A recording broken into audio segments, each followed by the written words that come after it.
মুস্তাফিজ বল ছাড়ার আগে ধারাভাষ্যকারদের পারাপারি ধারাভাষ্য দেওয়ার জন্য বল করতে উইকেট নিল একই কাণ্ড ধারাভাষ্যকারদের। শেষ ম্যাচে অবিশ্বাস্য বোলিংয়ে প্রীতি জিন্তাকে কাঁদিয়ে ছাড়ল মুস্তাফিজুর রহমান। প্রিয় দর্শক, দিল্লি ক্যাপিটালসের শেষ ম্যাচে মুস্তাফিজুর রহমান বোলিংয়ে যেন তাক লাগিয়ে দিলেন, নিজেকে আবারও সেরা প্রমাণ করলেন। পাঞ্জাব কিংসের বিপক্ষে নিয়ম রক্ষার্থের ম্যাচে মাঠে নেমে আগে বোলিংয়ে আসে দিল্লি ক্যাপিটালস। দলীয় দ্বিতীয় ওভারে মুস্তাফিজকে বোলিংয়ে আনেন ফাফ ডু প্লেসিস, আর বোলিংয়ে এসেই ভরসার প্রতিদান দিয়েছেন উইকেট নিয়ে। তবে এই উইকেট নেওয়ার আগে মুস্তাফিজকে নিয়ে ধারাভাষ্যকারদের যেন পারাপারি। বল ছাড়ার আগেই ধারাভাষ্যকার আঙ্গুল তুলে বলছিলেন এই বলে উইকেট যাবে। ধারাভাষ্যকারের যে কথা সেই কাজই, ওই বল করেই উইকেট নিয়েছিলেন মুস্তাফিজুর রহমান।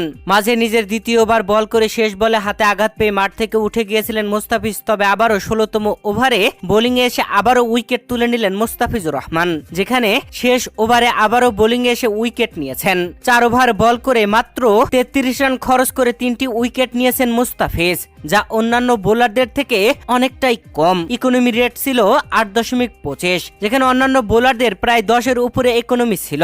সত্যি মুস্তাফিজ যেন অবাক করে দিলেন। আর মুস্তাফিজের এমন ভালো বোলিং করা দেখে রীতিমতো চমকে গিয়েছিলেন পাঞ্জাব কিংসের মালকিন প্রীতি জিন্তা। 16তম ওভারে মুস্তাফিজ উইকেটটা নিতেই গ্যালারিতে ক্যামেরা ধরতে দেখা যায় প্রীতি জিন্তা যেন কাঁদছেন।